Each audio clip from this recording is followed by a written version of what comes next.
Hello again, humans. It is I, Jim the Ape.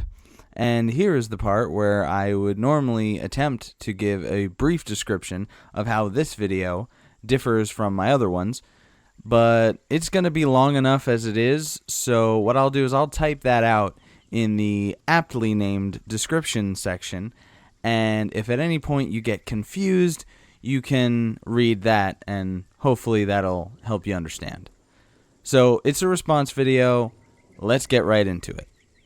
This video is a indirect response to the recent actions of the anti-feminist skeptic/atheist community, specifically YouTubers such as The Amazing Atheist, Sargon of Akkad, Thunderfoot, The Armored Skeptic, and Computing Forever. I'm subscribed to all of the channels here and think they all have a lot of great content, but I need to voice my concerns about how this community chooses to differentiate itself from the somewhat similar Red Pill/MGTOWN community, and why, as a result of the way they go about differentiating themselves, it seems that they may be in fact perpetuating the very problems that they claim to be against, mainly in regards to female victim narratives, pseudo-altruism, and female favoritism. Okay, well, my pet human is subscribed to all of those YouTubers, except that last guy, the computer guy. I've never heard of him before. But I find it dubious when someone is talking about a so-called community of people who simply share a belief, or in the case of atheism or skepticism, a lack of belief. Because it's been said of atheism that trying to get atheists to agree on something is kind of like herding cats. And I think that's true of not just atheists, but a lot of different, what you might call groups of people that share a common thing. But at the end of the day, they're all individuals. So, I get a little nervous when I hear the word community dropped like that, but let's see how you try to back up that claim. So to begin, here is a video by Computing Forever that to me was the final straw for keeping my silence on the matter. The video is condescendingly titled "MGTOWN is becoming cult-like and ideological," and I'm probably going to be criticised for defending MGTOWN ideas because I'm supposedly part of this so-called cult that promotes a certain ideology.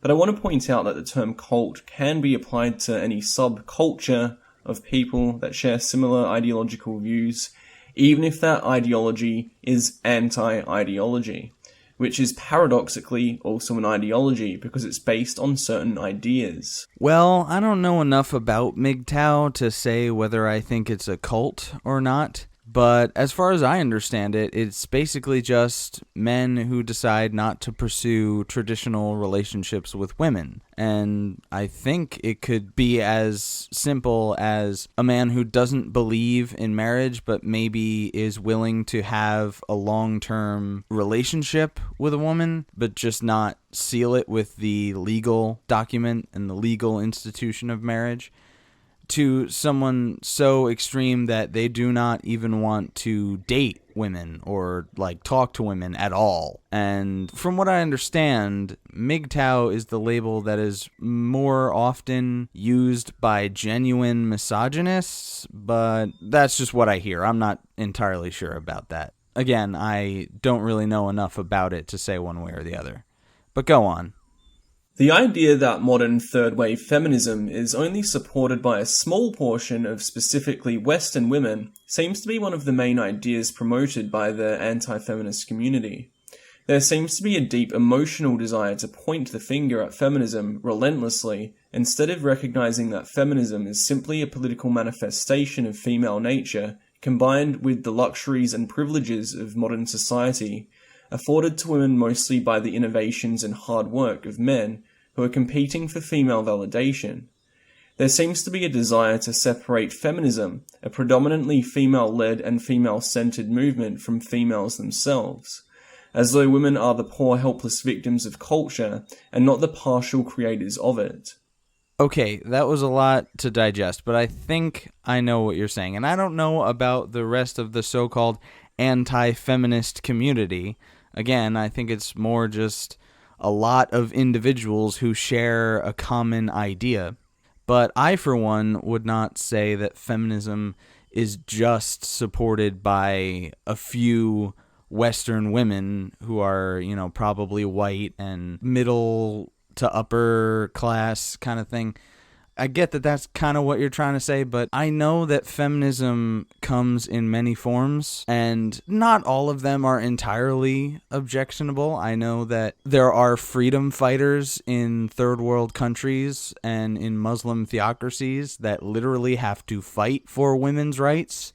Essentially, when you see pictures of them, they're dressed like soldiers. They've got like combat gear on, and I have heard those people referred to as feminists. And like, if that's what feminism is supposed to be, then I don't have a problem with that. But the problem is that there's so many different variations of it, and it is now being associated with so many whiny professional victims who just want to cry about how oppressed they are and make mountains out of molehills, just the most trivial things like video game characters or emojis, and they make money off of saying that these things are sexist. That kind of feminism I do have a problem with, for sure. But I wouldn't make the broad statement that all feminism is just a bunch of rich women who, ironically, are quite privileged, so they have to find something to complain about. Even though there is some truth to that stereotype, I guess you could call it. But the thing is that there are women who oppose that kind of ideology. There are women who vehemently oppose the professional victimhood and the constant, like, whiny social justice warriors. And there are women who are strong enough to say, no, I can handle my own problems. I don't need other people being offended on my behalf. And there are women who oppose these ideas so much that, to me, I don't think it's fair to lump them in with the women who do support this ideology and say that somehow it's all women's fault, basically. I'm not comfortable with that. In Western countries, about 20 to 30% of women will overtly describe themselves as feminists. However, this doesn't take into consideration all of the women who are actually feminist in their values, but simply choose not to identify as a feminist, often for the negative social connotations it has.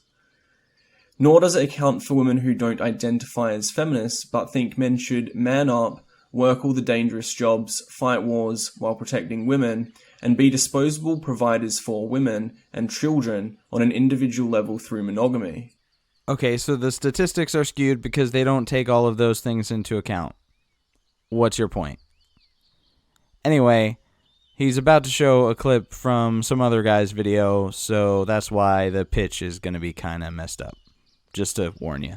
It seems, however, that gender-specific has become synonymous with addressing women's issues, largely because historically it has been women who are more disenfranchised. This policy has proved powerful in ensuring services are reorganized to meet the needs of women, but there has been no parallel strategy for men. The way that men and women articulate and express mental and emotional distress is different. In particular, men are more likely to externalize their feelings, whereas women are more likely to present with anxiety or depression. Data shows that men are more likely to turn to substance abuse, aggressive behavior, violence, and suicide. Just look at the statistics of men raised by fatherless homes. Without a strong male role model, you get such shocking situations as 63% of young suicides are from fatherless homes, 71% of all high school dropouts, 80% of all rapists with anger problems come from fatherless homes, 85% of all youths in prison. But apparently fathers are the last thing society needs. So Computing Forever just explained how males who grow up lacking strong male role models often turn to drug abuse, aggressive behavior, and criminal activity as a result of externalizing their frustrations and receiving minimal to no social support. So while the statistics before were discussing single mother homes, there are also likely many households where father figures are not actually strong male role models and get bossed around by wives who use their legal leverage over their male partners as a control mechanism, which the mayor was pointing out. When men raised in such environments express any dissatisfaction with female behavior, they seem to be immediately attacked by other men, like the White Knight, the armored skeptic, and will often turn to drugs as a result, as a coping mechanism for this lack of social understanding. When Mayer said that we are being raised by the enemy, I don't think that he meant that 100% literally. I don't think he was declaring war on women. I think he meant that single mothers are raising a lot of boys who grew up to have statistically higher chances of becoming drug addicts, dropouts, criminals, and suicide victims, like we all know is statistically true. Okay, so disregarding the inception layers of other people's videos you were referring to there, I agree that fatherless homes is a problem, and I agree that it's a problem when men are essentially browbeaten by their wives to essentially do whatever their wife wants, and that goes the same for the gendered opposite of that. It's not a good, healthy relationship when one person completely dominates the other, and that's regardless of sex. But the question then becomes, well, what can we do about it? Instead of simply talking about it and pointing out the problem, which is a good first step, of course, I would suggest trying to petition the government, whether it's local or federal or wherever you happen to be, to try and come up with some reforms to the family court system, because a lot of children growing up without fathers would at least be able to see their fathers on a regular basis, if not for the heavy bias that the family court system has in favor of women being not only the caregivers for children, but being capable of being sole caregivers of children, and them essentially being entitled to that by the law, except for extreme circumstances to the contrary. I find that in general, the skeptic/atheist community is happy to criticize feminism relentlessly. There's basically a new video on Anita Sarkeesian every day. Well, she is a brilliant case study in poor research, extreme greed, relentless deception, and first world problems that literally aren't even real. And she is kind of entertaining in an ironic way. But go on. Yet when it comes to holding women responsible as a group, suddenly their statistics, observations, and logical thinking is replaced by a deep emotional need to dismiss social patterns that negatively affect men as purely the result of feminism. Third-wave feminism, to be exact. Well, because women aren't a hive mind, and I know that that's not exactly what you're suggesting. What you're suggesting is far more complex, but perhaps that too is the reason why people aren't necessarily agreeing with you on this. Because not only aren't women a hive mind, but also these concepts of social conditioning and things like that you're talking about aren't so easy for the layman to really understand. And that's kind of assuming that your claims are accurate. Of course, I'm not entirely sure one way or the other. Maybe they are, maybe they aren't. I don't know. I'll have to watch through the rest of your video and see if you demonstrate that in any way. See, most atheists and skeptics believe in the concepts of first-wave feminism. They buy into the idea that women were oppressed throughout history and that men and women are different, yet somehow also equal. I personally don't think that women were particularly oppressed throughout history. I mean, you probably could make some specific cases, but I think that overall, since the hunter-gatherer days, men have been pretty much in the role of protecting women. They went out and did the hunting, killed the dangerous animals for meat, and put their own lives on the line, while the women generally stayed in the village. Maybe they picked berries from trees and they cooked, and I'm not saying that women were any less valuable for doing that. I'm just saying that historically men have done the more dangerous things in order to protect women from said dangerous things. That doesn't mean that they're less valuable or that they are somehow inferior. I'm just pointing that out.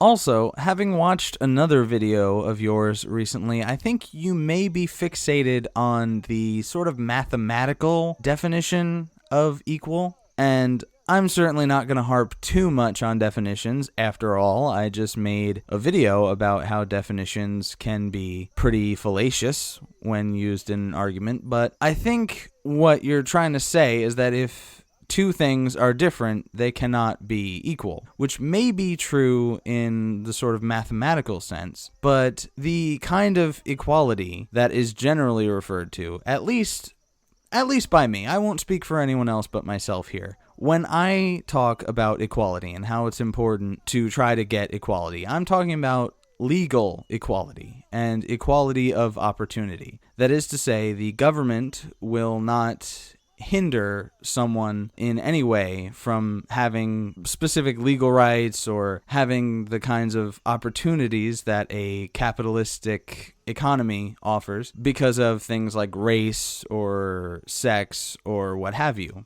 And of course, people are born into different economic classes and whatnot. Some people are born into very rich families, some people are born into very poor families, but the idea is that everyone has an opportunity to do something, to make something of themselves. And there's a whole other rabbit hole that I could go down about that, but I just want to keep it on point to say that that kind of equality does not require that human beings be a homogeneous mass of exactly identical people. You can have genetic diversity, you can have the two biological sexes, you can have all these weird gender identities that are happening on Tumblr, you can have any level of melanin, you can have any nationality, and you can still have equality of opportunity and equality of legal rights.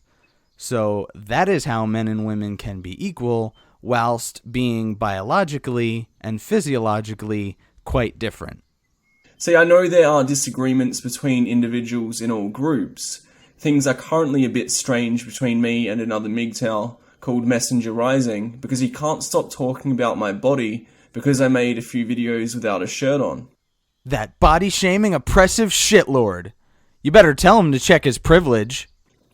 But I accept he's there and has the right to make his videos on how much of a monk he is because he no longer has sex with human women at least, and that's his life choice he has the right to make. I don't have sex with human women either. But that's because that would be bestiality, and that's just wrong, man. See, most skeptics and anti-feminists will acknowledge the issues caused by single-mother households. They will acknowledge that there are far more single-mother homes than single-father homes. They will acknowledge the education system favours female learning patterns, that it's mostly boys diagnosed with ADHD, that girls generally get better grades, and that most teachers are female. They will acknowledge that most children are raised by mostly women through education and family structures. But when it comes to holding women accountable for the dysfunction and feminization of males, well, you can't possibly be further off. Obviously, that's just a result of the third-wave feminism ideology, not the social environment humans are actually raised in. Yeah, again, that's because women are not a hive mind. Yeah, some women are partially to blame for that, to be sure. But there is a possibility that the system that is in place is but one falling domino, the first of which was knocked down hundreds, if not thousands, if not millions of years ago. So, it's possible that the person responsible for knocking over that first domino is long fucking dead by now. Just some food for thought. There are so many people who are MGTOW and do not know it. Again, you cannot be a MGTOW and not know it. That's like those feminists that say if you believe in equality, that means you're a feminist. You're just falling into the same identity politics trap that every single ideology falls into. People, by definition, are not ideologies because they believe or feel certain things. You can't just tack identities onto people who have not taken on those identities themselves. Men can be MGTOW without knowing they are MGTOW. Like I said before, I had always been skeptical about marriage and feminism, but MGTOW videos allowed me to clarify these subjects and think about them critically and in more depth. In short, there are many men who would benefit from MGTOW information that may not have heard about the acronym. I kind of partially agree with you here, in the sense that terms are meant to describe certain things, and as such, certain terms can be accurately used to describe certain people because of things that they believe or actions that they take. For example, if you do not believe in any gods, then you are technically an atheist. The term atheist describes you. However, there are people who, while fitting this description, have chosen not to identify as such. For example, Neil deGrasse Tyson chooses not to call himself an atheist because he's afraid that it will interfere with his ability to communicate science to people who may not necessarily be open to listening to someone who openly calls themselves an atheist. And similarly, you can advocate for the human rights of men, and technically the term men's rights advocate applies to you and accurately describes you in that case. But many people will refuse to accept the label because it's been demonized, largely by feminism and by the media, and by people who unjustly associate it with people like Elliot Rodger. However, I am not going to go around forcing labels on people because that is the kind of thing that feminists do. They'll run around saying, you believe in equality? You're a feminist. You're a feminist. Oh, you think that women should have the right to vote? You're a feminist. You're a feminist. I will just be glad if the term atheist accurately describes you. That means you're not trying to push religion into government. And that means that you're not trying to indoctrinate people with supernatural nonsense. And if you advocate for the human rights of men, I don't care if you accept the label of men's rights advocate or not. I will just be glad that you have advocated for the rights of your fellow humans and that you have not let feminists and the media deter you from doing so. Because when everyone else around you is getting mired in identity politics and what essentially amounts to ideological gang wars, the best thing you can do in that situation is to look to your left at the one extreme, to look to your right at the other extreme, and then hold up both your middle fingers, one to each side, and say, fuck your labels. I am free. Many MGTOW don't make content, but making MGTOW content doesn't necessarily mean you are not a real MGTOW. It simply means you are more interested in the ideas than most men who have similar lifestyles, and that you're being active in trying to make such information available to men who may benefit from it before they potentially destroy their lives through marriage and other potential risks from interacting with women. Yeah, there are risks that come with interacting with women. For example, a woman could accuse you of rape out of nowhere, and the criminal justice system would probably believe her. Listen and believe and all that. But there are also risks just in interacting with people in general. You never know if the guy down the street from you could be a grade A psychopath who will literally have you for dinner. That's just comes with the territory of existing on this planet. Anyway, this next clip is another guy's video. Basically, his video was responded to by Armored Skeptic, and Armored Skeptic's response is being responded to in part by No Holds Barred here. So unfortunately, I have to show you this clip for context, but hopefully I made up for that by speeding it up. Don't believe it's realistic to expect young MGTOW, young men, 18 to 30, to just forego sex. I think it's very realistic to have men aware of the dangers of marriage, to forego marriage and say fuck you to marriage. Fuck you, marriage. And basically just get women right at that sweet spot. The sweet spot, I'll call it, is the first 4 to 6 months of the relationship. You guys who are not into dating or being with women or fucking anymore, whatever, that's your prerogative. I happen to enjoy it. So this is for you guys out there that still enjoy fucking log jamming bitches. The ideal time to be with them is when they're giving it up the most. And that is the 0 to 4 month range that you're with them. Maybe up to 6 months. And then drop them in the fucking scrap heap. Wow, you sound like a really well-rounded gentleman. So you date these women, form romantic relationships with them over months, then after they've gotten attached to you, you dump them and dispose of them like objects. Then you shed on feminism. You are the very straw man that these feminists are fighting against. Congratulations, you big dumb idiot. You're the reason feminism exists. God damn. And feminism is the reason you exist.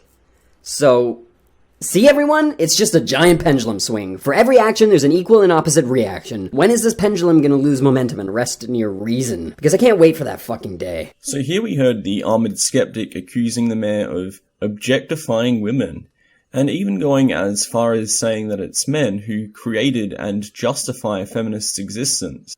No, he's not saying that. Armored Skeptic is saying that this particular guy, this mayor of MGTOWN, sorry, but that name is just fucking retarded. This particular guy is becoming the straw man that feminists usually create to represent the ultimate symbol of patriarchal oppression. This idea of men who just want women for sex objects and don't care about their agency, don't care about their personality or their emotions, and will just pump them and dump them, love them and leave them, hit it and quit it, whatever you want to call it.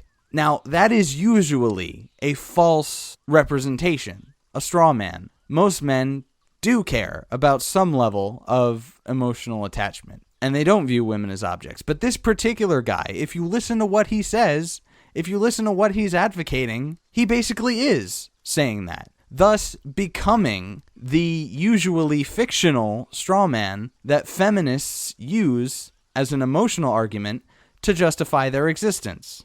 In no way is Armored Skeptic saying that men in general, like all men, are the justification for feminism's existence.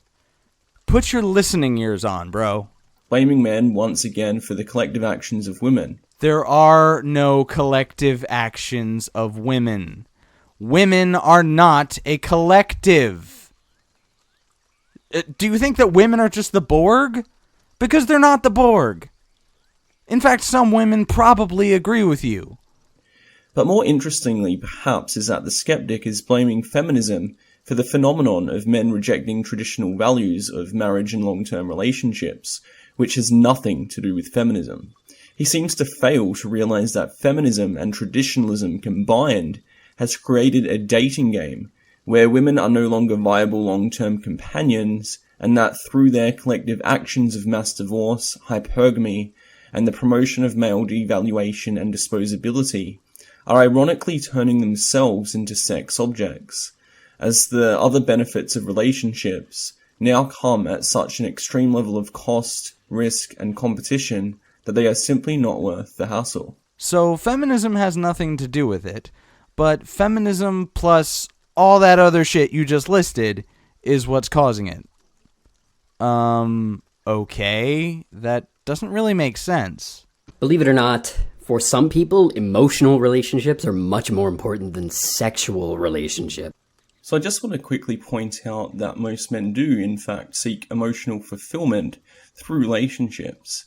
However, due to the narratives perpetuated by feminism and women in general, male emotions are always dismissed, disregarded, and even assumed to not exist or be relevant. So trying to find emotional fulfillment in a woman is a lost cause.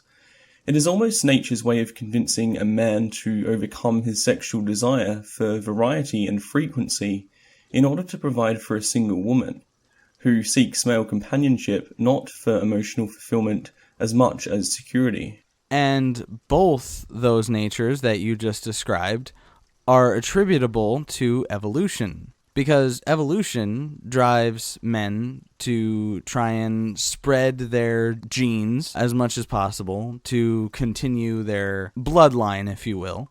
And, of course, women want to get that security for child rearing, among other things, because historically men have been the protectors and providers of women, like the hunter-gatherer example that I used before. So both of these things are attributable to evolution and evolutionary psychology. So it's not like anybody decided these things by committee. It just happened that way because of evolution and biology and sexual dimorphism.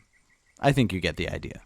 So another common talking point among the anti-feminists is that MGTOW is just bachelorism, just a temporary phase based on their age, that they'll hopefully grow out of before manning up and throwing themselves back into the meat grinder. Okay, this may be just a minor gripe, but it kind of bothers me how you used the word meat grinder here.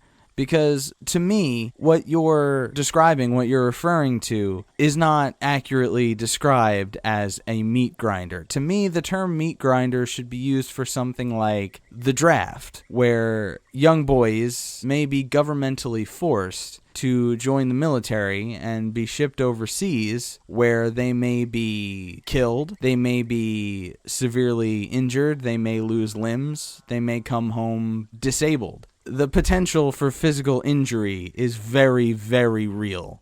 That, to me, is more of a meat grinder. Basically war, and as it pertains to sort of gender politics and talking about men's rights and things like that, the draft is something that could be comparable to a meat grinder. But again, just a small gripe. The terminology you used just seems a little extreme to me. That's all I'm saying. They seem to still base male values or masculinity based on their ability to conform to the desires of women. They seem to associate the abandonment of reproduction and pair bonding with women with catastrophe, instead of realizing that male sexuality naturally desires variety, and that having kids in an already overpopulated world with decreasing resources, energy, and job opportunities is a more potentially catastrophic path. Okay, the reason people keep having children in spite of overpopulation is because when evolution developed the aforementioned drive to reproduce and to propagate one species, it did not come up with a way to turn that off, as evolution is not a sentient being and really more just a natural process.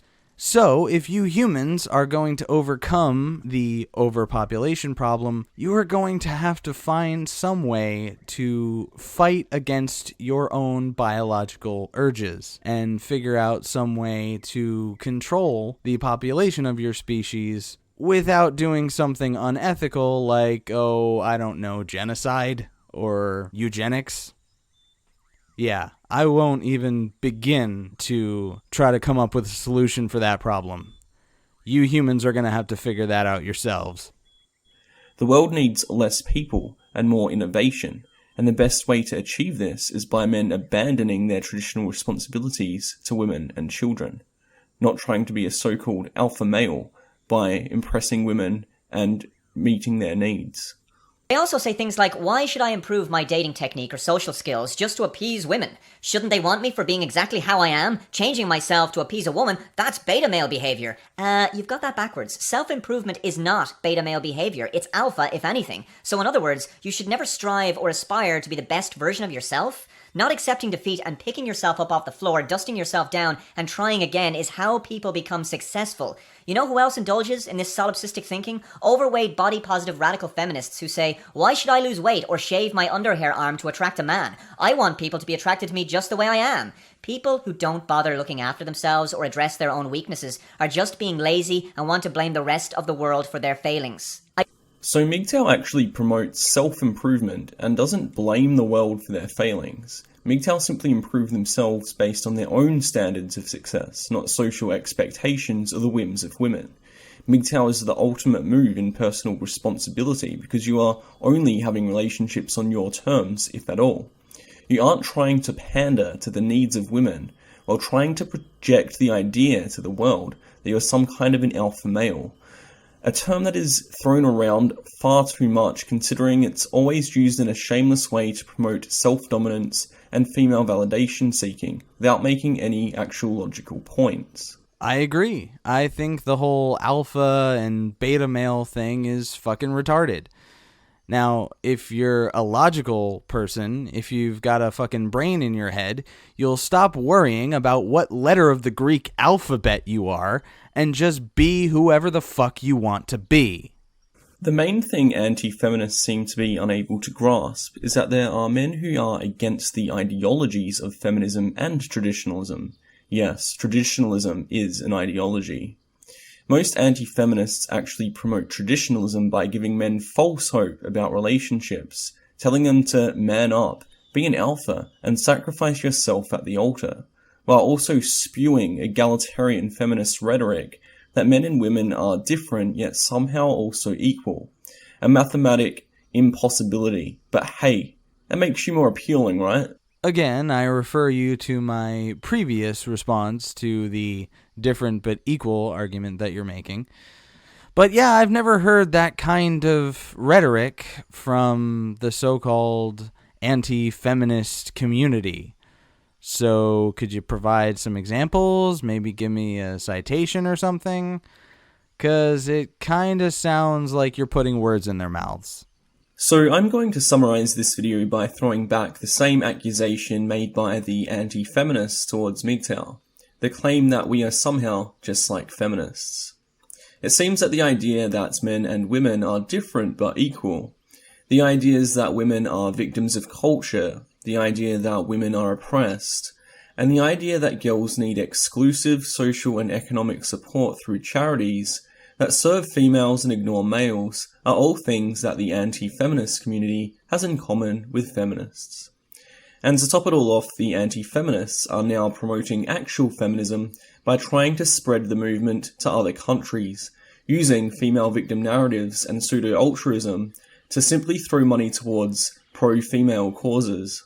So at this point in the video, you play a series of clips from The Amazing Atheist, Sargon of Akkad, and Thunderfoot talking about a charity that The Amazing Atheist at least started promoting. I don't know if he created it, but at least he started promoting on his channel in response to Anita Sarkeesian's latest fundraiser for a series of videos, I guess. And the charity is called Extraordinary People Daring to Actually Help Women, and I'll be sure to put a link in the description. But if your problem is that, that charity is, just helping women in third world countries, which I don't know why you would have a problem with that, because the way TJ was describing it, it sounded like they actually help with things like education and abortions and actual disparities in human rights that these women and girls are lacking. But if you do have a problem with that,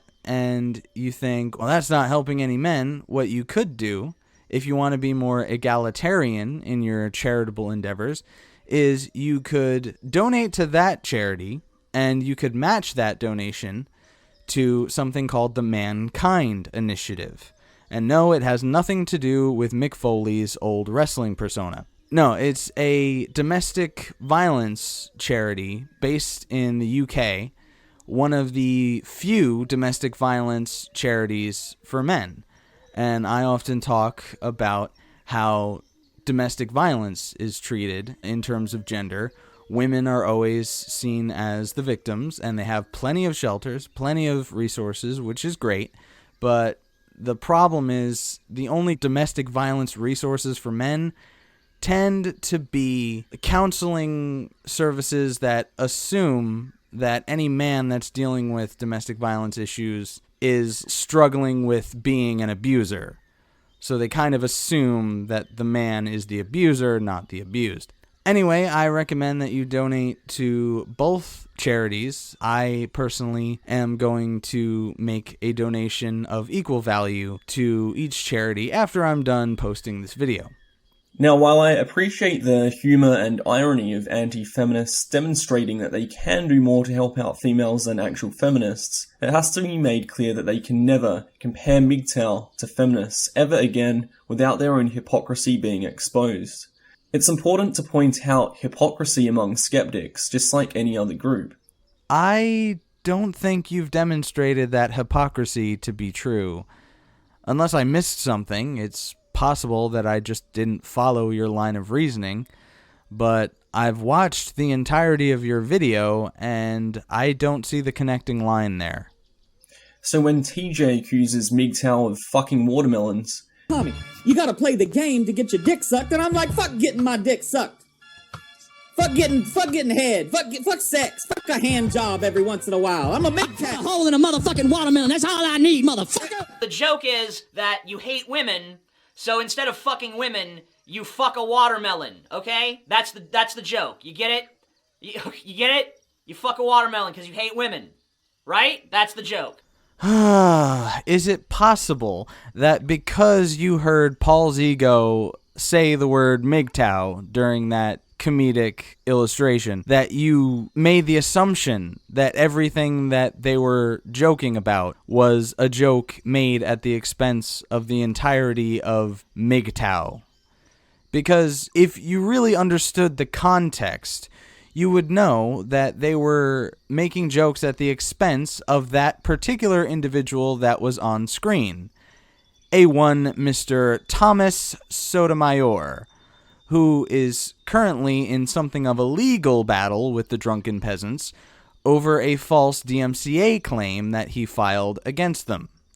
Now, if you know anything about Mr. Sotomayor, you know that a lot of his YouTube content involves some rather disparaging things that he has to say about women, and black women in particular. It is ironic that he seems to demonstrate racism against his very own race, but he isn't above turning it around and being racist against some white people too. And the funny thing is that the initial backlash that segment had received was because they had suggested that rather than having sex with women, he had sex with a watermelon. The suggestion was that that joke was racist because it is a racial stereotype that black people like to eat watermelon. I don't know how that started, and I really don't care. Racial stereotypes are kind of fucking stupid to begin with. But the point is that they were making fun of Tommy Sotomayor in particular. And it's not even like their show is some serious political debate show anyway. It's a comedy show. The Amazing Atheist even has a pre-recorded disclaimer that they play at the beginning of every episode that says, "This is a comedy show.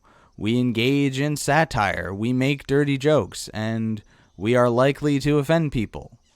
And that's what they did. I don't think that Paul's ego happening to say MGTOW meant that the jokes they were making were an indictment on all of MGTOW. They were making fun of Tommy Sotomayor, who turned out to be quite the laughingstock for Drunken Peasants fans, as the Drunken Peasants and Tommy Sotomayor saga went back and forth. The recent actions of male anti-feminists actually help to strengthen MGTOW ideas, specifically the idea that both men and women have a pro-female bias. Because at the end of the day, males may statistically suffer more from suicides, murders, assaults, drug abuse, and hatred from society, but there's just no emotional appeal in helping out males. Males are just statistics, but females get the emotions, they get recognized as being human, and they get the money flowing. I don't know what you mean by they strengthen those ideas. I mean, if you mean to say that they perpetuate it like some kind of propaganda, I don't think so. I don't think you've really demonstrated that. But I will say that women being treated better than men on the grounds of emotion, I mean, that's kind of just the way it is. And when the world works in a certain way, pointing that out isn't being ideological, it's just calling it like you see it. But again, I don't know exactly what you mean by that. Maybe if you had been a little bit more clear in your language, I would be able to respond more coherently. But as it is, I just have some questions as to what you meant by that. So even anti-feminists will help out girls in other countries by perpetuating feminism, while accusing men who do not wish to get married and provide for women as being misogynistic ideologues who are part of a cult. But, at the very least, they may have at least the self-awareness to mock and make fun of their own hypocrisy. And again, I don't think you've really demonstrated that. But that's pretty much the end of your video in terms of argumentation. No holds barred. If you want to discuss this further, I am open to it. I'm open to having either a private discussion via email. I just recently created an email address specifically for this YouTube channel, and I will put that in the description as well with all the other links. Or if you want to do it in a more public way, I'm open to doing Google Hangouts or doing some kind of collaboration, something like that. Either way you want to do it, I'm open to all avenues of discussion if you want to discuss this subject further. But that's it for me. I'm going to wrap up this video. It's going to be insanely long, even with all the editing I'm going to do. So, like this video, give it a thumbs up. If you didn't, give it a thumbs down. Freedom of speech. And comment below. Let me know what you thought. And of course, subscribe for more of my videos. Anyway, that's it for me. I'll catch you next time. Stay great, apes.